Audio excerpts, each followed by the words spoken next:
You know that feeling when you decide to finally learn something completely new? Oh, absolutely. It's usually pretty exciting at first. Right. And at first, the progress is incredibly tangible. Like, I don't know, say you decide to learn how to bake sourdough bread. Okay, yeah, good example. You can physically see the starter bubbling, right? You can smell the flour.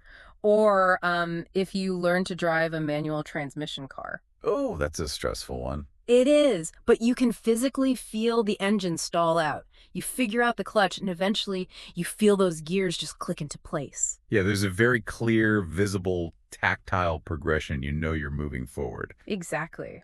But then you step into the world of language acquisition, and specifically, you reach that terrifying milestone where you have to actually listen to a native speaker talking to you in real time. Oh, man, that is the moment of It truth. really is. And suddenly there is zero progression. Mm. None. There's just this like giant wall of A noise. literal wall. Yeah. It's just this incredibly fast, unbroken, rushing stream of syllables, and your brain is desperately flailing around trying to grab onto just one familiar word as it goes rushing by. Right. You're just clinging for dear life. Honestly, it doesn't even feel like learning at that point. It basically feels like drowning. Well, yeah, Yeah. it is an incredibly visceral, overwhelming sensation. Hmm. And it's not just a metaphor, actually. It is a biological reality for your brain. Wait, biological? Really? Yeah, completely. When you hit that wall of noise, the auditory processing centers of your brain are essentially being flooded with a tsunami of data, A tsunami. literally. And they simply do not have the architecture built up to categorize that data yet. Mhm. You hear the acoustic sounds perfectly well, right? There's nothing wrong with your hearing. Right, the volume is fine. Exactly. But the meaning is locked away behind a door, and your brain is frantically searching for a key that, well, hasn't even been cut yet. Which makes the standard advice you always hear so unbelievably frustrating. All the standard advice is the worst. Right. If you tell someone you're struggling to understand spoken Spanish or French or English, the advice is always just listen more. Go immerse yourself. Yes, put on a movie without subtitles and just, try harder to focus. Which is terrible advice, honestly. But how on earth are you supposed to train your brain to focus on listening when you literally don't even know what you are listening for? You can't. You just can't. Because if it's just a wall of noise, well, staring harder at the wall doesn't magically make it transparent. No, it just gives you a headache. Right. And that is the exact dilemma we are tearing apart in today's deep dive. And the reason we are doing this today is because we got our hands on a truly fascinating source document. It really is a goldmine. It's so rare we get to see something like this. What we're looking at here is an internal, highly restricted blueprint. Right. I want to clarify for everyone, this is not just some generic textbook. No, not at all. And it's not a list of, helpful little tips for a tutor. Mm-hmm. It is a strict algorithmic rule book. Algorithmic, that's a great word for it. Yeah, it's used by instructional designers to generate interactive audio courses specifically for A2 level learners. So elementary English learners, basically. Exactly. Beginners who have the very basics but are trying to actually use it. And it's a meticulous framework that dictates the exact boundaries of how language must be presented to a beginner. That is, if you want them to actually hear it. And our mission today, for you listening, is to reverse engineer this document. Because when you look really closely at the incredibly rigid constraints it places on the teacher, it's wild. You start to see that it's actually hacking the human brain. Hacking is the perfect way to describe it.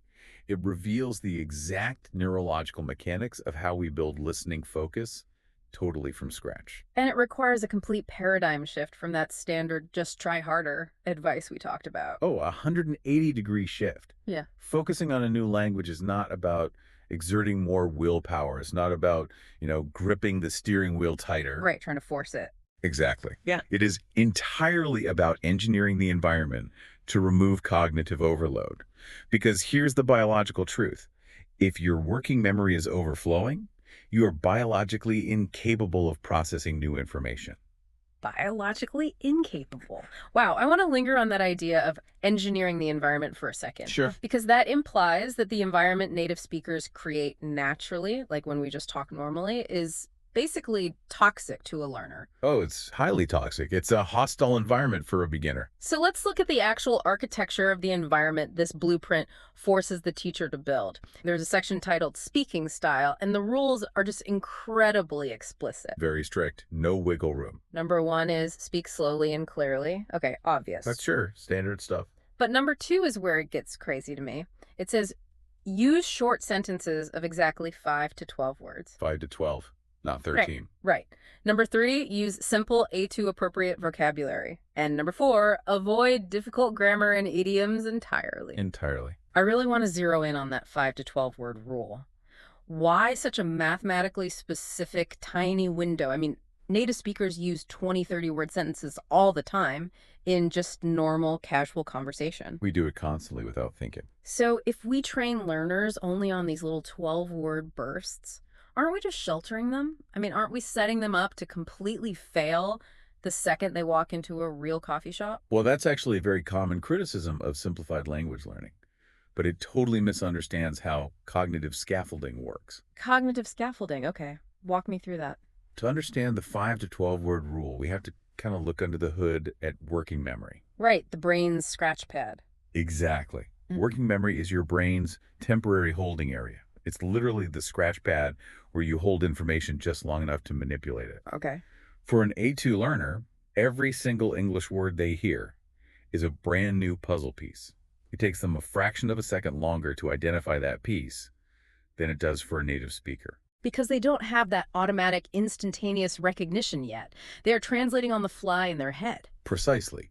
When you and I hear a sentence in our native language, we aren't analyzing individual words at all. We are absorbing whole concepts in big chunks. Like taking in a whole painting at once instead of looking at individual brushstrokes. That's exactly it. Hmm. If I say to you, the dog chased the red ball across the street, your brain instantly paints that entire picture. Boom, dog, ball, street, got it. Right. But an elementary language learner is decoding sequentially, one by one. Oh, man. So they hear the Ben. Okay, article, dog, right? Animal, 4 legs, chased. Okay, past tense verb, running after. The article, red, a color. They are painstakingly placing each decoded word onto that mental scratch pad. Yes, one at a time.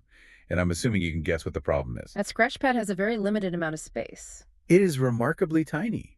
In cognitive psychology, there's a famous concept called Miller's Law. Oh, I've heard of this. The magical number 7, right. Yes. It suggests the average human can hold about 7 items, plus or minus 2, in their working memory at once. Okay, so 7 items. Now, for a native speaker, an item might be an entire conceptual phrase. But for an A2 learner, an item is just a single, isolated word. Wow. So if you give that learner a sentence that is, say, 15 or 18 words long, A biological traffic jam occurs. It has to. because the scratch pad is full. Exactly. By the time they reach word number 16, the sheer cognitive effort required to decode that word has completely overwritten the memory of the first 5 words they put on the scratch pad. Oh, wow. So they haven't just lost the thread. The Yeah. beginning of the sentence has literally been erased from their brain to make room for the end of the sentence. Erased. The sentence collapses in their mind before they can synthesize the meaning of the whole thing. That is wild. They are just left with a handful of random words and zero context. So the 5 to 12 word limit in this blueprint acts as a strict, non-negotiable guardrail. It guarantees the sentence stops before the buffer overflows. Exactly.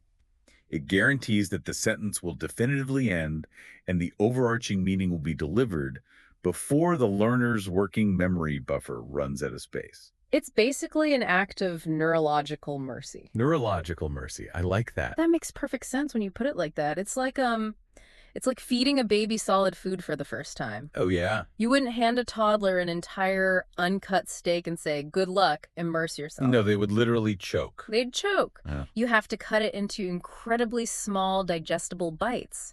And not because they will eat tiny bites forever, but because their digestive system needs to learn how to process solid food before it can handle a larger cut. That's a great analogy. Which actually brings me to the ban on idioms in the blueprint, because the document specifically mandates avoid difficult grammar and idioms. Complete ban. To a native speaker, idioms are the flavor of the language, you know? We say things like, it's a piece of cake, or I'm feeling under the weather, or he threw me under the We bus. say them so much we don't even realize we're speaking in code. Exactly. So why are idioms so uniquely destructive to an A2 learner's focus? Why ban them completely? Because idioms demand secondary cultural processing. And that secondary processing completely derails the primary exhausting task of just decoding the acoustic sounds. Okay, secondary processing, let's trace that. Let's trace the cognitive pathway Yeah. using your example. Feeling under the weather. Okay. So an A2 learner hears those sounds, their brain immediately goes to work on the acoustic data. Under, okay, beneath the article, Mm. weather, rain, sun, clouds. They successfully decoded the words. Right, they construct a literal mental image on their scratch pad. A Oh. person standing beneath a rain cloud, which is a huge victory. They successfully translated the English. Good for them. Good for them. But then the brain moves to the next step, which is contextual application. They look at the context of the conversation. Let's say the conversation is about why someone didn't come to a party. Oh, no. Exactly. The literal image of standing under a cloud makes absolutely no logical sense in the context of missing a party. Because there's no storm at the party. Right. So now an alarm bell goes off in their brain. They are confused. They have to stop listening to whatever the teacher is saying next, rewind their mental tape, and try to figure out if there is a hidden metaphorical meaning they missed. And while they are doing all those mental gymnastics, frantically trying to figure out this metaphorical weather system, The teacher has already spoken 3 more sentences. the teacher moved on. The learner's focus is just shattered. They've fallen behind. And once you fall behind in listening comprehension, panic sets in. And when panic sets in, the wall of noise returns. So by strictly banning idioms, the blueprint ensures that the words mean exactly what the dictionary says they mean. Period. One sound equals one literal concept. It removes a massive layer of computational friction from the learner's brain. It allows them to reserve all of their metabolic energy for simply hearing and recognizing the foundational vocabulary. Exactly. Okay, I see the logic, I really do. But wait, I have to push back here. Go for it. Because if I look at the whole picture of these rules, you are forcing a teacher to speak in sentences of no more than 12 words. You are restricting them to elementary vocabulary. You are stripping away all the colorful idioms. Yeah. And on top of all that, the document says, repeat important words naturally. If I'm speaking in tiny literal sentences, constantly repeating myself, doesn't this run the risk of sounding completely robotic? Like an AI reading a script. Yes.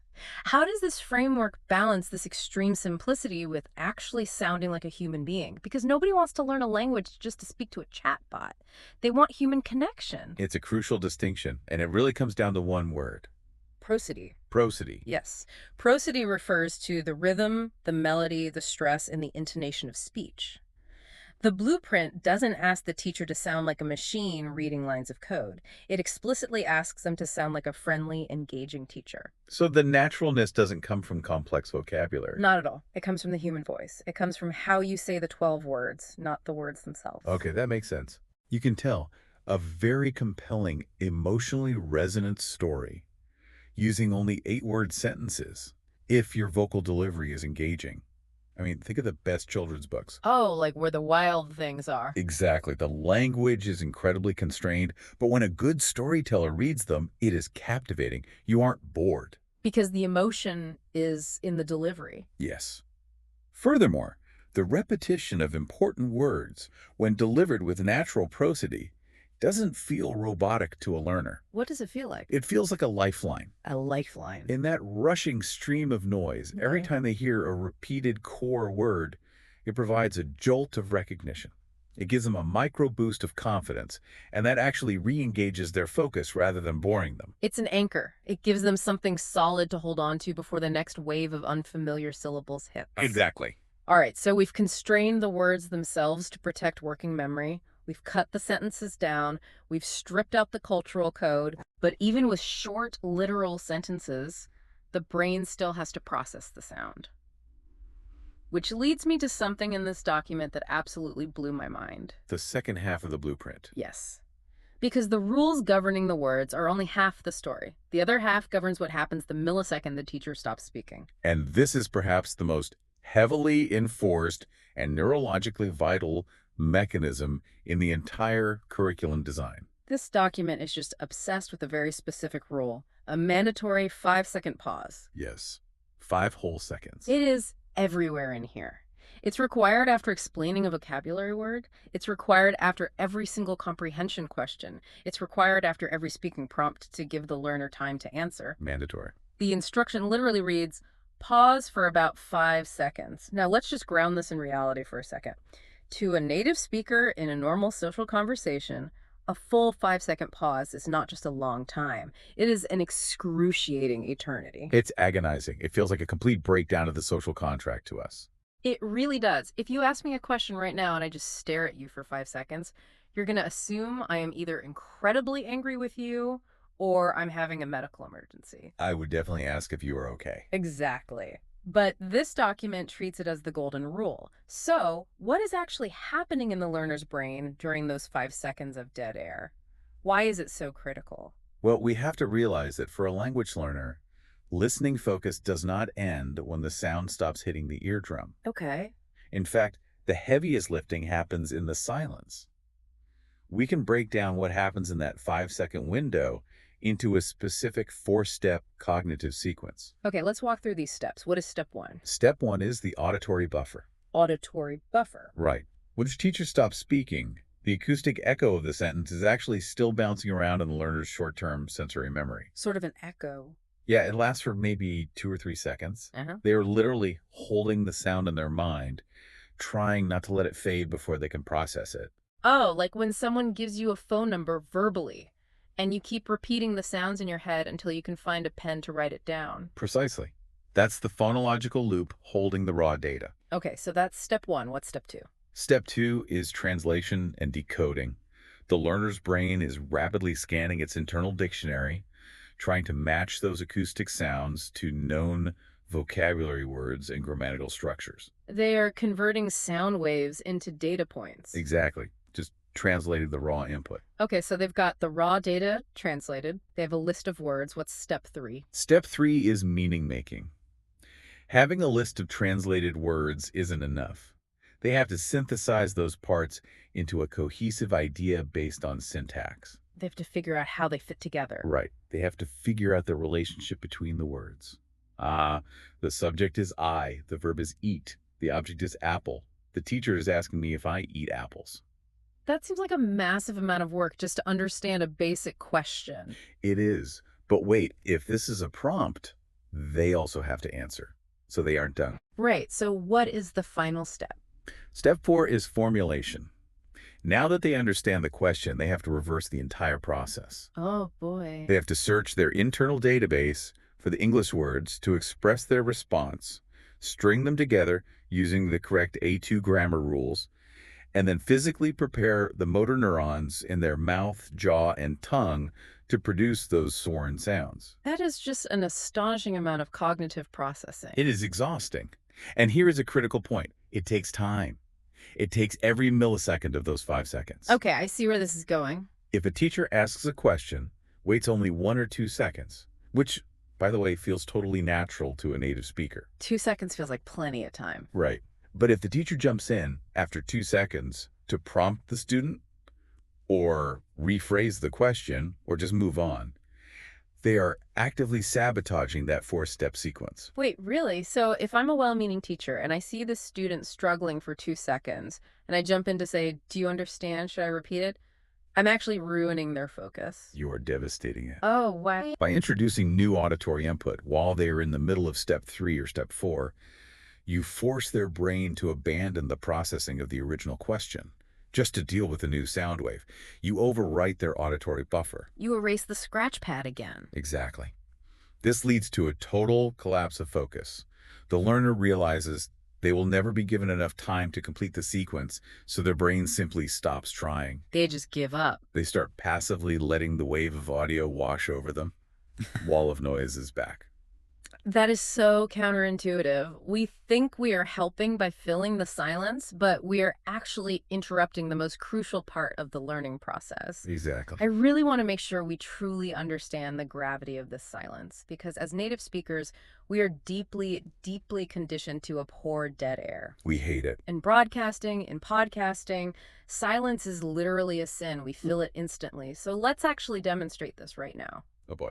Okay. I want you listening right now to feel exactly how long, how heavy, and how uncomfortable this 5 second silence really is. Prepare yourselves.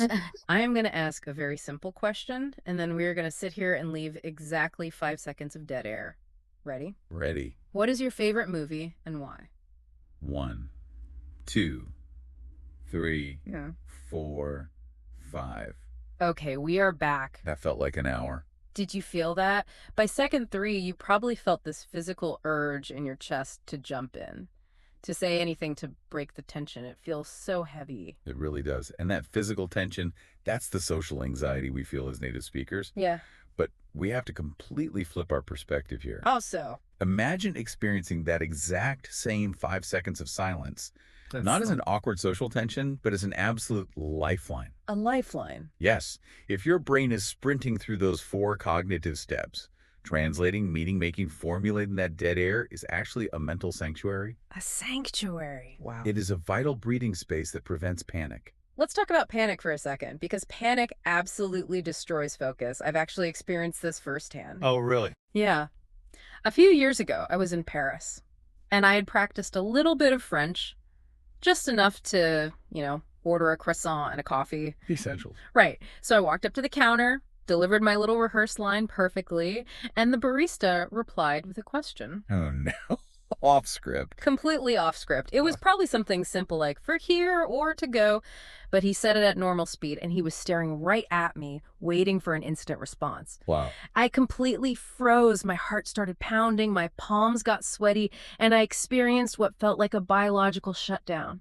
He repeated the question, but it didn't even matter. I couldn't hear the French anymore. You couldn't process it. Not at all. I was too terrified of the silence and his expectation of an answer. I just panicked. That is a textbook example of how the threat of an immediate response overrides the auditory cortex. The threat of it. Yes, when you are frantically rehearsing an answer in your head or panicking about the silence, your brain redirects its resources away from listening and towards surviving the social threat. So I literally wasn't listening to him. You aren't actually listening to the person anymore.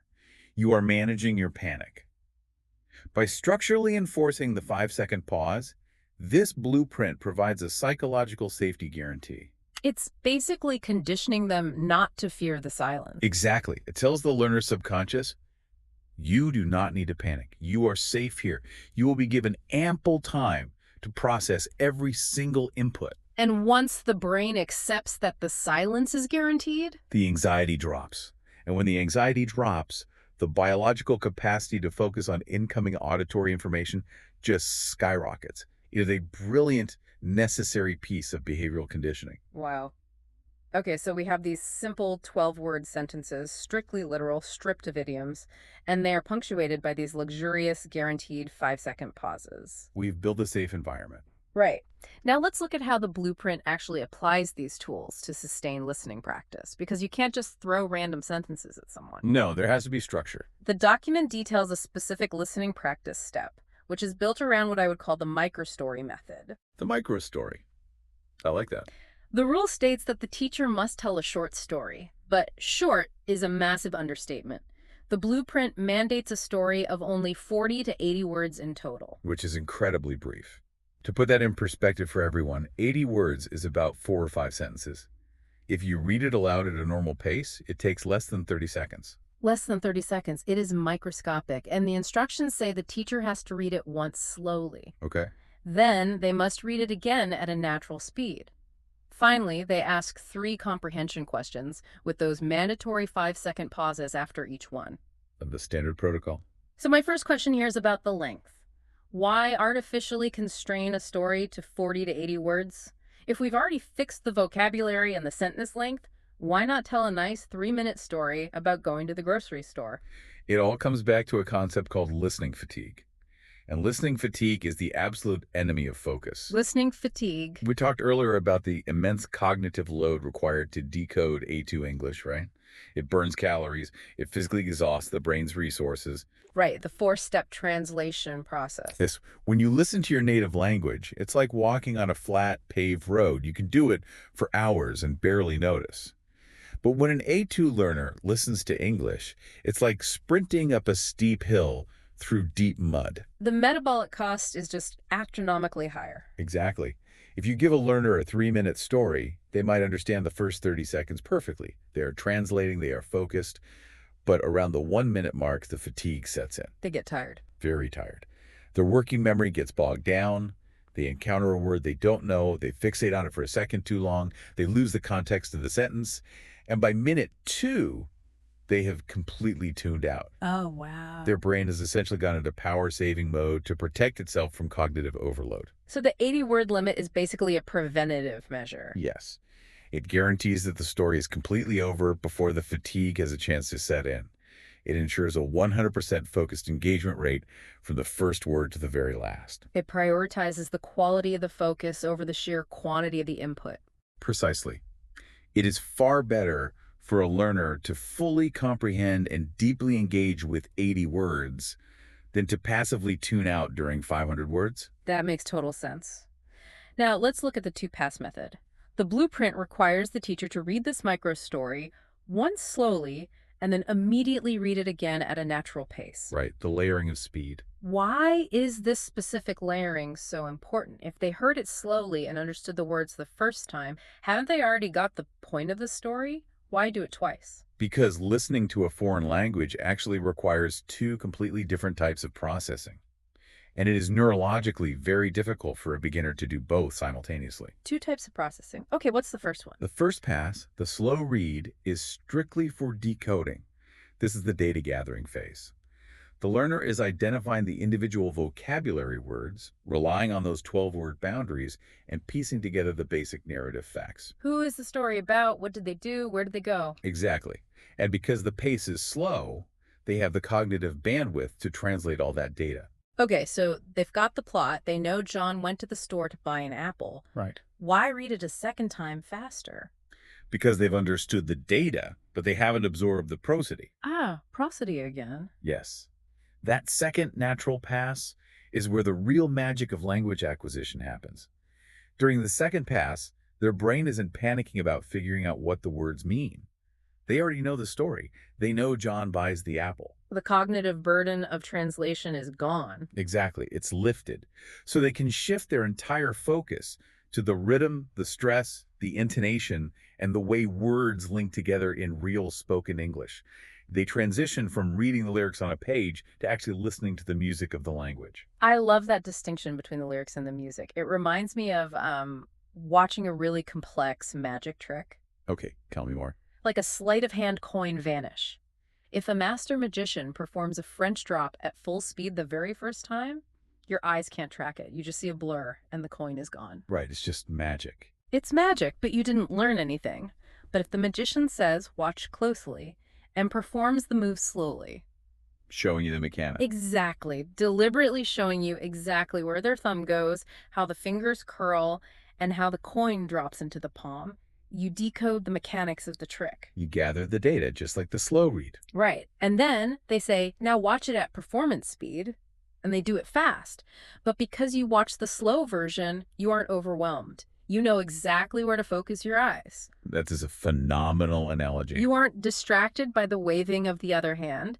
You can appreciate the fluidity and the illusion because the raw mechanics have already been explained to you. You are tracking the movement, not searching for the secret. That's exactly what's happening in the brain. The flow pass removes the anxiety of the unknown, which frees up the cognitive resources to appreciate the natural flow and the linked sounds during the second pass. The ear knows exactly where to look, so to speak. And crucially, following that second pass immediately with 3 comprehension questions forces the learner to actively retrieve the information they just processed. Which cements it in their long-term memory. And of course, those questions are followed by our old friend, the guaranteed 5-second pause. Naturally. But as I read further into the blueprint, I realized It doesn't let the learner just sit back and be a passive recipient of these micro stories forever. No, it starts to demand output. Right. It actively pushes them to produce language. And somewhat paradoxically, this pressure to speak is what drives their listening focus to the highest possible level. This is a major shift in the document. We are moving from passive comprehension to active, required engagement. Let's look at how the document forces focus through anticipation and shadowing. There are three specific interactive sections here that really caught my eye. Okay, let's break them down. First, there is conversation practice. The teacher is instructed to create a short, simulated dialogue. And the rule says, you speak, then leave my part blank. Wait 5 seconds, continue naturally. And they have to do this back and forth for exactly 5 to 8 turns. Okay, yes. Second, there is a pronunciation focus, where the teacher chooses 5 important words, repeats them twice, and explicitly tells the student exactly where to place the stress in the word. Very important. And finally, the homework section mandates something called 5 shadowing sentences. Let's start with that conversation practice. The blank space. Right, creating a dialogue with a literal blank space for the student. How does this mechanism force focus? It utilizes the profound psychological power of anticipation. Anticipation. Think about when you are listening to a long lecture in a crowded hall. It is very easy to zone out, let your mind wander to what you're having for dinner, and just become a passive consumer of audio. The sound is hitting your ears, but you aren't processing it. Exactly. Hmm. But if you are participating in a one-on-one structured dialogue, and you know that in exactly one sentence, the speaker is going to stop, look directly at you, and expect you to fill a blank space, Your brain enters a state of hyperfocus. you literally cannot zone out. The social pressure demands attention. It's exactly like singing along with a song. Oh, yeah. You might just be passively nodding your head to the music during the verses while you drive, but you listen much more intensely to the lyrics and the build-up leading up to the chorus because you know it's almost your turn to sing. You are anticipating your cue. Right. You are locked in. The anticipation of required output forces high-quality input. You are listening not just for the general meaning, but for the specific cues of when to speak and how to respond. And notice the structure the blueprint demands. You speak, leave a blank, wait 5 seconds, continue. Even in this high anticipation, high pressure environment. That 5-second safety net is still firmly in place. Exactly. They are challenged, but they are protected. But I have to ask about the duration here.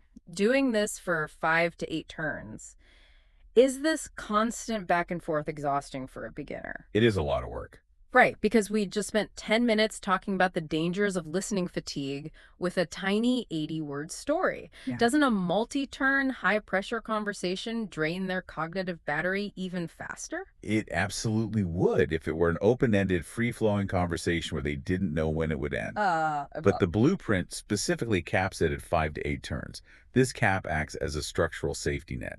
It provides enough repetition to adequately practice the target language and force the focus. But it intentionally cuts the exercise off right before the cognitive fatigue becomes debilitating. Exactly. It's like high-intensity interval training at the gym. Yes, perfect analogy. You do 30 seconds of an all-out sprint, knowing you get to rest afterward. If you were told to sprint indefinitely, you'd collapse. It's a carefully calibrated dose of cognitive stress. A carefully calibrated dose of cognitive stress is a perfect way to describe it. Now, let's talk about the homework requirement, because this one really surprised me. Shadowing. Shadowing is fascinating. For those who might not be familiar with the term, what exactly is shadowing? And why on earth is an exercise that requires speaking assigned to improve listening focus? Shadowing is a very specific linguistic practice. It involves listening to a native speaker say a sentence, and then immediately, almost simultaneously, repeating it aloud. Like an echo. Yeah, you try to mimic their exact pronunciation, their intonation, their rhythm, and their pitch as closely as possible. You are acting like a shadow following their voice. But if I want my ear to get better at decoding the wall of noise, shouldn't my homework be more listening? Why the physical, muscular act of speaking? Because in the human brain, the auditory pathways and the motor vocal pathways are inextricably linked. They do not operate in isolation. Wait, really? Yes, When we hear speech, our brain actually subtly simulates the motor movements required to produce those sounds. It's part of how we recognize them. That blows my mind. By actively practicing shadowing, the learner is forging a physical neurological connection between the sound wave hitting their ear and the proprioception, the physical feeling and spatial awareness of their jaw, their tongue, and their lips moving to recreate that sound. Hold on, let me make sure I'm grasping this. Are you saying that by physically training the muscles in my mouth to make a specific sound, I am actually training my ear to recognize that sound faster when someone else says it? Precisely. You are building muscle memory that acts as a shortcut for auditory decoding. Wow. When you hear the sound later, your brain recognizes it not just as an acoustic pattern, but as a familiar physical movement. It drastically speeds up processing time. And this ties perfectly into the pronunciation focus section of the blueprint, right? Where the teacher must explicitly state where the emphasis goes in 5 specific words. Exactly. The blueprint commands the teacher, tell me where to stress the word. Why is word stress elevated to such a critical level for A2 learners? Because English is what linguists call a stress-timed language. And this is a massive stumbling block for learners.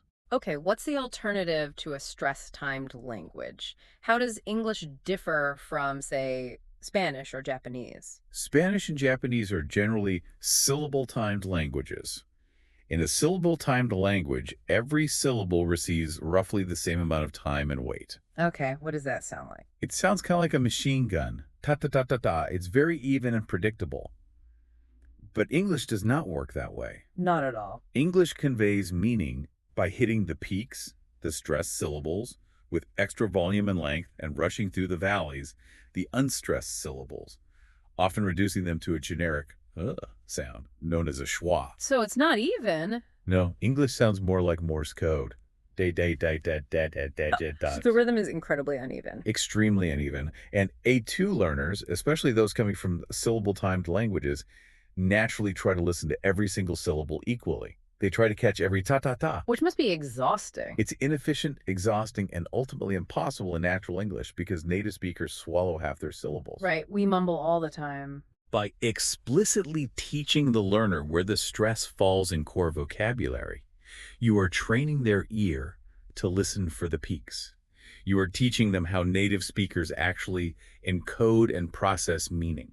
So by showing them the peaks, you are giving them a map through the wall of noise. Exactly. They don't have to panic about hearing every single rushing drop of water. They just need to look for the big rocks sticking out of the stream. If they catch the stressed syllables, their brain can fill in the valleys. It's a massive reduction in cognitive load. This whole blueprint is just so incredibly mechanical. Word limits, 5-second timers, stress peaks, shadowing. It's a brilliant machine. It is very engineered. But as I look at the final section of this document under the heading Important Rules, it becomes clear that all these mechanical gears only turn if the engine has the right kind of fuel. And that fuel is entirely psychological. Yes. Let's look at the psychology of listening and why this document demands confidence over perfection. This is where we see the overarching philosophy that binds all of the mechanics we've discussed together. The document lists several strict behavioral mandates for the teacher. Always speak naturally like a friendly teacher. Always encourage me. Never use language above A2 unless absolutely necessary, and explain it simply if you do. Very supportive rules. And the most striking rule of all, which is bolded in the document, focus on speaking confidence more than grammar perfection. Which is huge. Now, to a strict traditionalist or a harsh academic, telling a language teacher to ignore grammar perfection sounds like heresy. It sounds like bad teaching. A lot of teachers struggle with that rule. Why is this rule elevated to a core mandate for listening focus? It comes down to the neurobiology of anxiety. In second language acquisition theory, there is a foundational concept often referred to as the affective filter. The affective filter. You can conceptualize it as an invisible emotional barrier. When a learner is anxious, afraid of making a mistake, or feeling judged by the teacher, this filter goes up. And it doesn't just make them hesitant to speak. A high affective filter literally blocks comprehensible input from reaching the language acquisition centers of the brain. Wait, literally blocks it. You're not speaking metaphorically here. You mean stress physically shuts down their ability to process the audio? Yes, It is a biological imperative. Yeah. When the brain detects a threat, And a threat could just be getting a verb conjugation wrong. to the brain, yes. We have to understand that in a classroom setting, the threat of public failure, humiliation, or constant correction registers as a very real social threat. Wow. The amygdala triggers a stress response. Cortisol levels rise. The brain enters a mild fight or flight state. Fight or flight over grammar. Exactly. When this happens, the brain instinctively shifts resources away from higher-order cognitive functions, like processing novel auditory data or learning complex grammar, and moves those resources towards self-preservation. So if a learner is terrified of using the wrong past tense verb because the teacher constantly interrupts them to correct their grammar, Their auditory cortex is severely compromised. that makes me think of the tunnel hearing phenomenon in high-stress situations. Tunnel hearing. Yeah, like if I'm driving in a terrible thunderstorm trying to navigate a really dangerous, unfamiliar intersection and the radio is on, I literally do not hear the music Tune it out. entirely. The sound waves are entering my car, they're hitting my eardrum, but my brain has completely muted the audio processing so I can devote 100% of my cognitive bandwidth to the visual threat of the road. That is exactly what happens to an anxious language learner. They experience linguistic tunnel hearing. So they are fixating on the danger. They fixate on one grammatical mistake they made 3 sentences ago. They are dwelling on it, feeling embarrassed, and as a result, they completely miss everything the teacher is saying in the present moment. The input just becomes noise. So, by explicitly mandating confidence over grammar perfection and insisting on a friendly, encouraging tone, this blueprint is systematically dismantling that threat response. Completely dismantling it. So, the friendly encouragement isn't just a nice, warm, and fuzzy pedagogical bonus to make the student leave a good review. No, not at all. It is a strict neurological requirement for maintaining focus. Absolutely. Emotional safety is the biological prerequisite for deep, sustained concentration. If you remove the fear of failure, you lower the affective filter. And when the filter is low, The brain is receptive. It can absorb the 12-word sentences. It can utilize the 5-second pauses. It can engage with the micro-stories without panicking. But if the anxiety is high, none of those mechanical tools will work. The input will just bounce off the wall of noise. it is remarkable how holistic this blueprint actually is when you look at it deeply. It really is. It treats the learner not as a hard drive that just needs more vocabulary files crammed into it, but as a fragile biological system that requires highly specific environmental conditions to function. The strict A2 language cap, the friendly tone, the absolute refusal to nitpick grammar, they all work in tandem to create a secure psychological sandbox. A sandbox, I like that. Inside that sandbox, the learner is safe to play, to experiment, to fail, and most importantly, to actually hear what is being said to them. It truly is a masterclass in engineered comprehension. It respects the biological limits of the learner at every single step. So if we step back and look at the whole picture we've painted today, Yeah, what's the big takeaway here? What we've uncovered in this deep dive is that training your brain to focus on listening to a new language isn't magic. not magic at all. It's not a matter of possessing some innate talent, and it's certainly not about just gritting your teeth and trying harder to hear the wall of noise. It is the direct result of incredibly strict, deliberate boundaries. Right. It is the result of limiting sentences to a manageable 12 words to protect the fragile working memory buffer. It's about keeping stories under 80 words to prevent cognitive fatigue from shutting down the system. It's about enduring the social discomfort of full 5-second pauses to allow the brain time for translation, meaning making, and formulation. It's about actively shadowing to link the motor cortex with the auditory pathways. And above all, it's about prioritizing psychological confidence over grammatical perfection to keep the brain's receptive pathways wide open. It's about building a structured dam to control the rushing river so you can actually examine the water drop by drop. That's a beautiful way to put it. As we wrap up this deep dive, I want to leave you, the listener, with a final thought to mull over.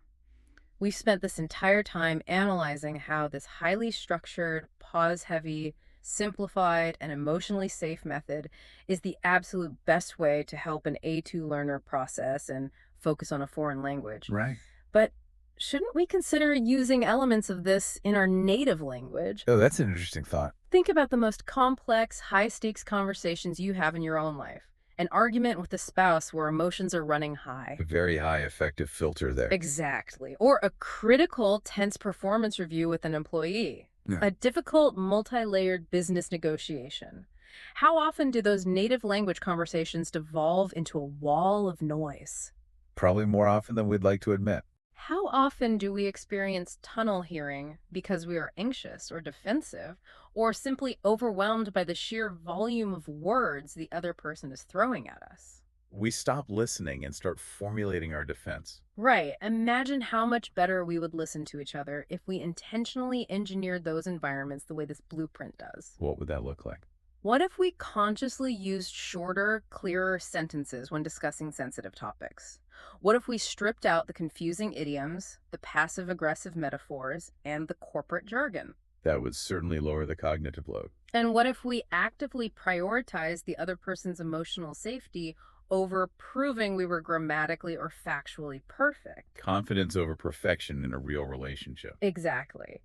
And what if, when someone asked us a difficult question or shared something profound, we actually allowed ourselves and them a full, unbroken 5-second pause before responding? Just 5 seconds of breathing space. It might feel agonizing at first, but it might just change the way we hear the world.